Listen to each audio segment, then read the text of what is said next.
No one gets to choose their parents. We all inherit a story, like it or not. But we can choose what to do with that story. I'm Mike Joseph. The story my parents gave me was full of life and loss, wars, genocide and ethnic cleansing. What should I do with that legacy? What would you do? I was 50 before I did anything at all. Welcome to Keys, a troubled inheritance. Israel Gold, my grandfather, believed in both parts of Britain's 1917 Balfour Declaration, which had moved him to buy both an English dictionary and an Arabic dictionary. The promise to the Jews and the promise to the Arabs. But Ben-Gurion only wanted the promise of a Jewish homeland. And now Britain had proposed the means, the ethnic cleansing of Palestine. Today such solutions are banned in international law, but in 1937 forced transfer of populations were equally envisaged by dictators, nationalist movements and democracies. In November 1937, Hitler discussed the Jewish question with Goebbels at length. Goebbels wrote in his diary, "The Jews must be expelled from Germany, from the whole of Europe. That'll take some time still, but it will happen, and must happen. The Führer is firmly committed to this." The Nuremberg race laws were just one way that Nazi Germany was forcing Jews to leave, Israel Gold amongst them. Other methods would follow. My grandfather wrote again to his brother Joseph, already in Palestine. He uses Aliyah, the Zionist term for emigration to Palestine. Dear Joseph, our Aliyah affair is continuing. I can only emigrate legally, and I have to wait so long till the transfer procedure is finished. But you can't do it differently. It can take a year or more, and I hope there will be peace again in the Mediterranean. It is not really possible to take goods from here, only items for personal needs. The best, of course, is cash. Therefore, first wait and see. Having made the hard decision to uproot his family from Germany and take them to Palestine, the growing turmoil in the British Mandate territory became his greatest worry. His vision of coexisting peacefully, Jews and Arabs together, was looking increasingly unlikely. I'm informed daily about the position in our homeland. I can easily imagine how the economy is suffering from conditions like that. How are you now? Have you got a job? Nevertheless, to be out of Poland's hell, I don't want to be there again at any price. I was in Stanislaw recently for some days, but the Jews' position there hurt me a lot. The misery there is enormous. Late in 1936, his tone grew darker still. I still don't know what I'm going to do in the future. It's hard to decide finishing life and business here. I'd like to wait until the children are grown up and have finished their studies. Nobody actually knows what is the right thing to do. It does sound like he's preparing to change his mind. And then they had the shattering news that they could only take a very small amount of capital with them. We were tied to that house, which was worth a great deal, more than that. And if my father had sold it, he could not have taken the proceeds with him. And he could have taken, I think he said, a lorry and personal belongings, that's all. No goods, no other property of any sort. And with four children, and my grandmother lived with us by that time, with a family of 7 to support. And he was so dead keen that we should all have a higher education. He felt he couldn't go through with that. He thought of setting up a chicken farm or something like that, but he would have had no capital to do it. So he turned down the certificate he got. That was in 1936, and decided to stay on and see it through, come what may.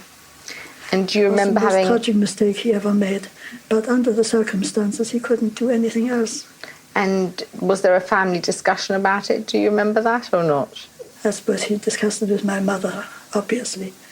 But we also had letters from his brother, who was in Palestine at the time, and he wrote about all the unrest, the attacks by the Arabs. He was suffering badly from the, terrible goings on in Israel. There was a lot of fighting and attacks and so on.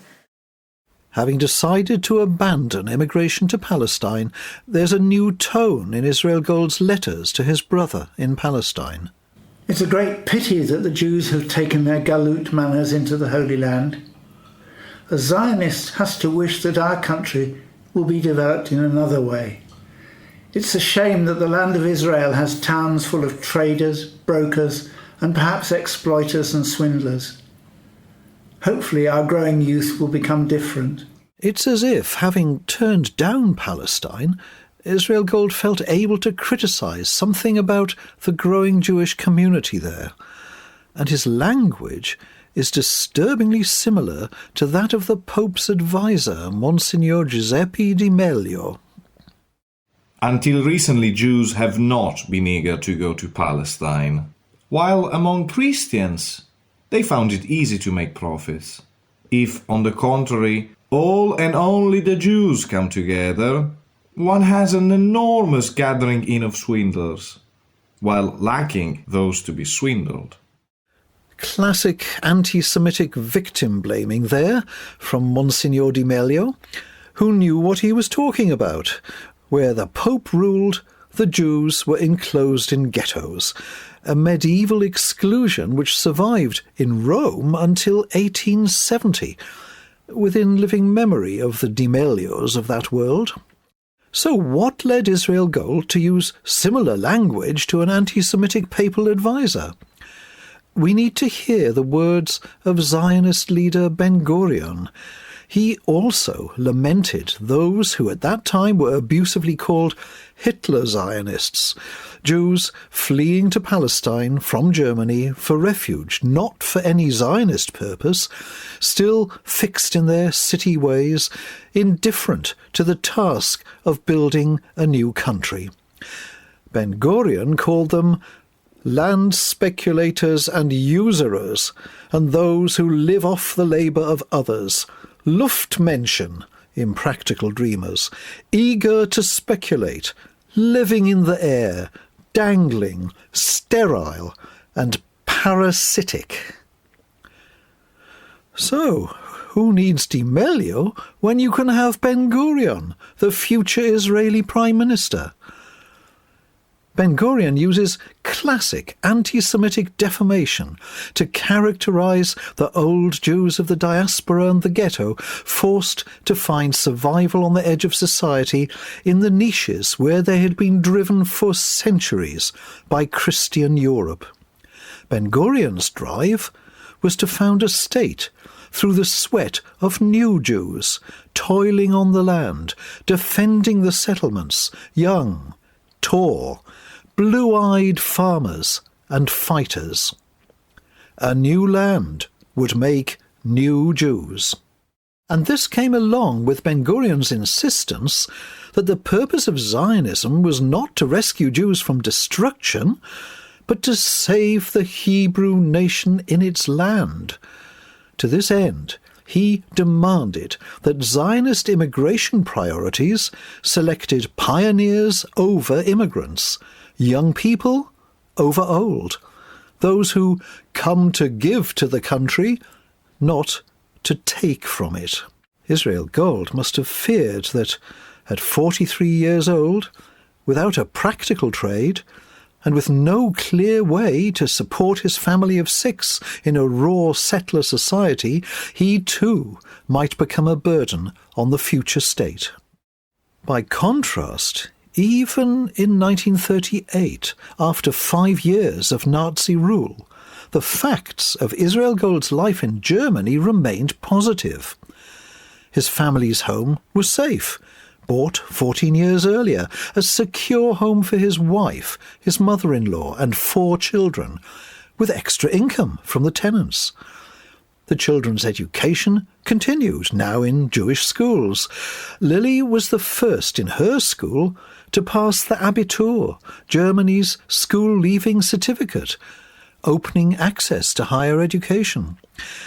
As for his fur business, that was thriving, enough to draw the attention of the anti-Semitic hate journal Der Stürmer. One day, you know that Nazi hate paper, the Stürmer, there was one posted up in our street, not far on a corner down the road. And my father came home one day and laughed and said, "They've put me in the Stürmer." It said that the so-and-so, he named the firm somewhere in Silesia. This man is still trading with a fur Jew, E. Gold, in Leipzig. Master Furrier Paul Torke of Gleiwitzer in Beuthen, Silesia, welcomes in his business the fur Jews Gold, Bienenfeld, and others, and trades with them. Torke is a Jew friend and an opponent of enlightening the people on the Jewish question. They denounced him for that in the Stürmer. And my father said, "This is the best advertisement for me." And Stürmer has to complain about somebody still trading with me. Anyway, he didn't take it too seriously. Whether it affected him or not, I don't know. But that's the worst they could say about him. And his customers remained faithful to him to the end. Well, that may have been bravado, but compared to many Jews in Germany whose livelihoods had been swiftly destroyed by the regime, and many of those had already escaped, my grandfather seemed to have good reasons to stick it out in this Nazi state, where the threats were dark, but the realities were manageable. And besides, there was something quite different about Leipzig. My Aunt Rose remembers. He was very popular with all the bureaucrats in Leipzig and in the town council, etc. So they used to take him into the offices, close the door and say, "But don't go, we need people like you, it won't get any worse, you know we'll protect you." And they reassured him, you see. This was no dissident anti-Nazi subverting the official line. Leipzig's mayor, Karl Girdler, was a high-profile opponent of Nazi anti-Jewish policies. Weeks after taking power, Hitler's propaganda minister Goebbels ordered a boycott of Jewish businesses. But Leipzig's Girdler appeared in his mayor's uniform in the Brühl, the fur trading quarter, ordering the SA to lift the boycott. Under Girdler, Leipzig remained slow to adopt restrictions on Jewish life. Symbolically, under his regime, the city's statue to Mendelssohn, founder of the Leipzig Gewandhaus Orchestra, remained in place. His statue stood in front of the old Gewandhaus right up to the time when we lived there in the 1930s, because the local Lord Mayor was the famous Dr. Girdler, who was an anti-Nazi. And he struggled against the removal of the Mendelssohn statue.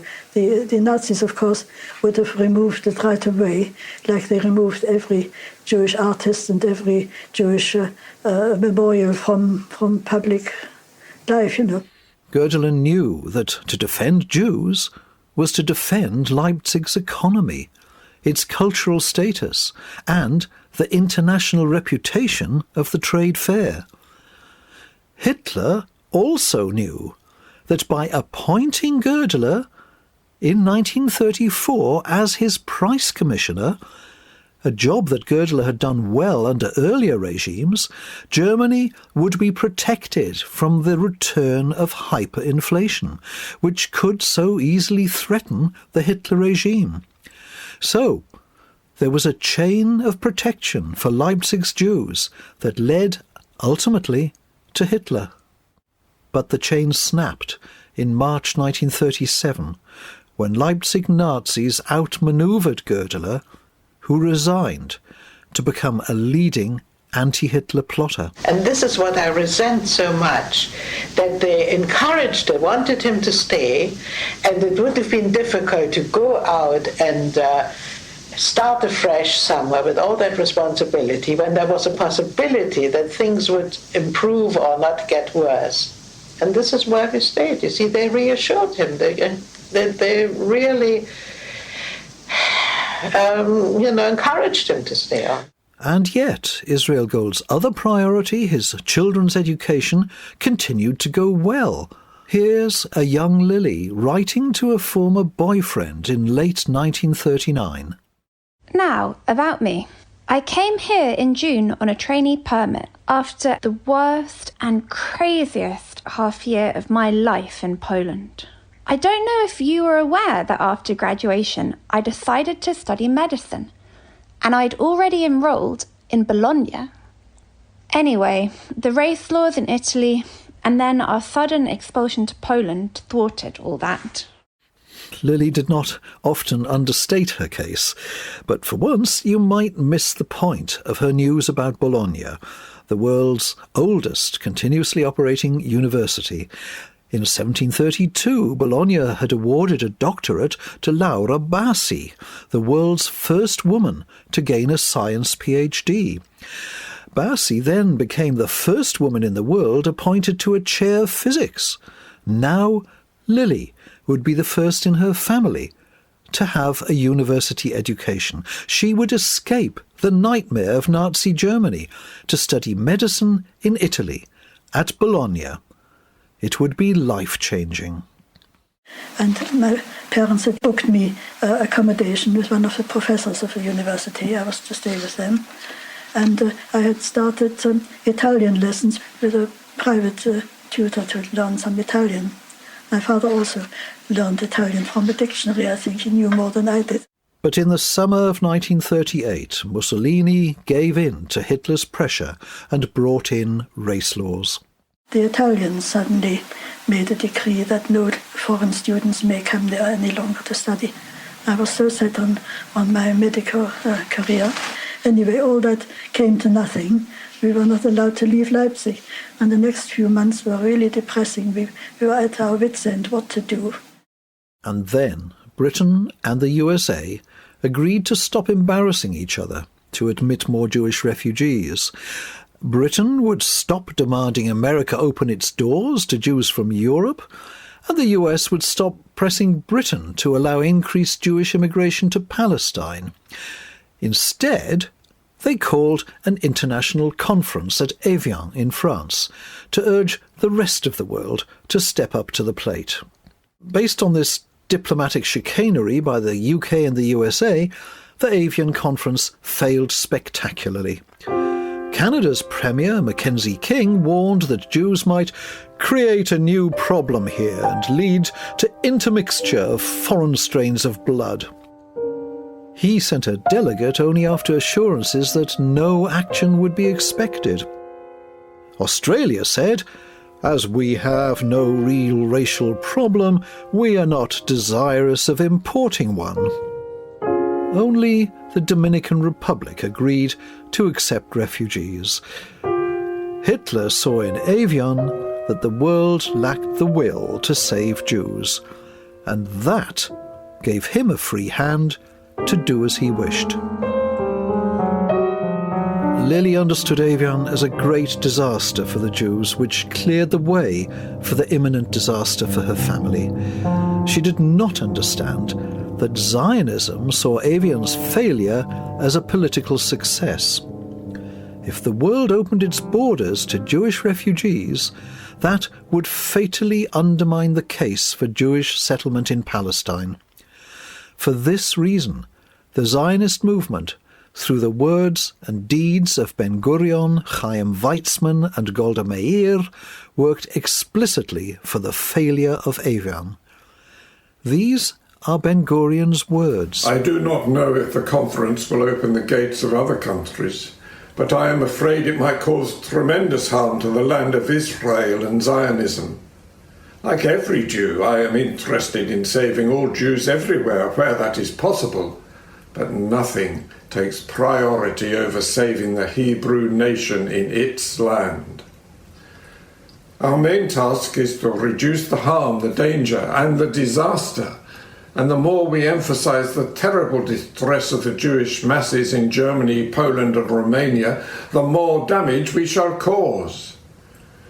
Britain is trying to separate the issue of the refugees from the issue of Palestine. If we allow a separation between the refugee problem and the Palestine problem, we are risking the existence of Zionism. We must see to it that this dangerous position does not find expression at the conference. It would be best for us to minimize the conference's importance. So this quote is saying that we need to play down the distress of the Jewish masses, because if that distress is emphasized, then other nations are going to feel more pressure to allow refugees. That's the point, which would be damaging to the cause. That is the point. Okay.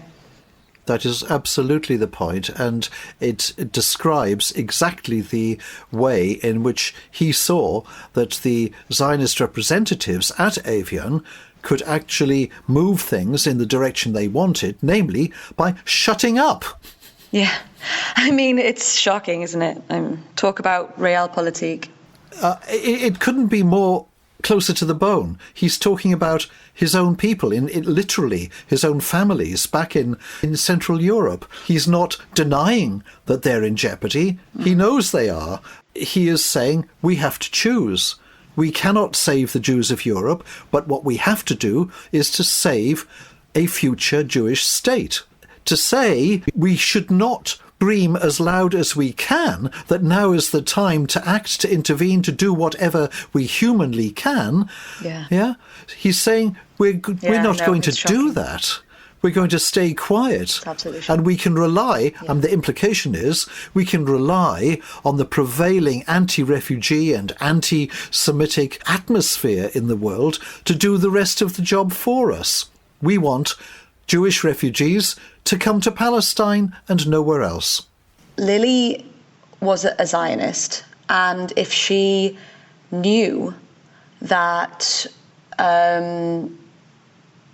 that Zionists were working actively to basically condemn her family to death, how would she have felt about it? It must mean that she didn't know. Didn't know or couldn't bear to know. And I wonder if condemn them to death is just too strong. Is it more accurate to say deliberately undermine any hope of rescue? Or is that only avoiding speaking plainly? Because there is an ethical question here. We feel justified condemning Canada and Australia for their failure of human empathy in that refusal to admit Jewish refugees. What should we say about Zionists who, by demanding that Palestine alone should provide Jewish refuge, gave comfort and cover to the likes of Canada and Australia, and knowingly abandoned their own people, European Jews, to their fate? There were plenty of Jews in Poland who saw what Zionism was doing and opposed it, none more critically than the Bund and its supporters. The Bund was Poland's Jewish socialist movement. Even in the late 1930s, it was attracting more support from Poland's Jews than Zionism.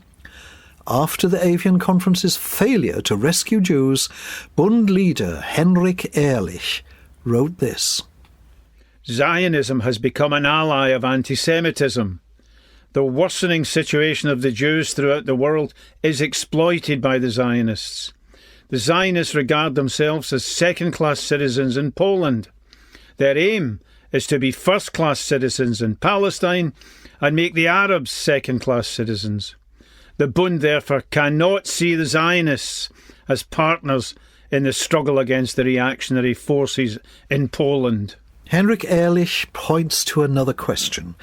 If Ben-Gurion and mainstream Zionist leaders were prepared to downplay the deadly jeopardy that Europe's Jews were in, and to do so at the very place and time where world governments were meeting to respond to this challenge, and to do so knowing without any need for hindsight that minimising their jeopardy would surely harm fellow Jews, if Zionism found that tolerable, is it any wonder that Zionism would also find it acceptable to airbrush Palestinian lives and livelihoods from their moral universe? So, we come back to the 43-year-old fur trader Israel Gold and his wife Sophie, both born in Austria and Galicia, settled now for a quarter of a century in Germany, where their 4 children were born, now aged 18, 16, 13 and 9. They live middle-class Jewish lives in the cosmopolitan and international trading city of Leipzig. But not for much longer. In 1938, 55,000 of Germany's Jews held Polish passports. Some, such as Israel Gold, had lived in Germany for decades, fought for Germany in the First World War, but were refused German naturalization even before the Nazis came to power. Others, like my German-born mother Lily, had never been to Poland, but held a Polish passport. In March 1938, immediately after Hitler annexed Austria to the German Reich, Poland legislated to revoke the passports of anyone who'd been outside Poland for over 5 years. They feared a flood of Austrian Jews with Polish passports. After the failure of the Evian Conference, in August 1938, Hitler's Reich enacted a regulation for the expulsion of aliens by force. 55,000 Polish Jews in Germany were now in a legal no-man's land. Very soon, that would become a physical no-man's land. My mother's youngest sister, Dorothea, became 10 years old on October the 28th, 1938. That Friday morning, the whole family was up early, enjoying the young girl, opening her presents. Dolls! Dolls! She loved dolls. What's this? More presents? Their father goes to the front door, opens it. 2 policemen stand there. One holds a paper and reads, Sie haben das Reichsgebiet sofort zu verlassen. Ich verbiete Ihnen, you must leave the German Reich immediately. I forbid you, without further permission, to return.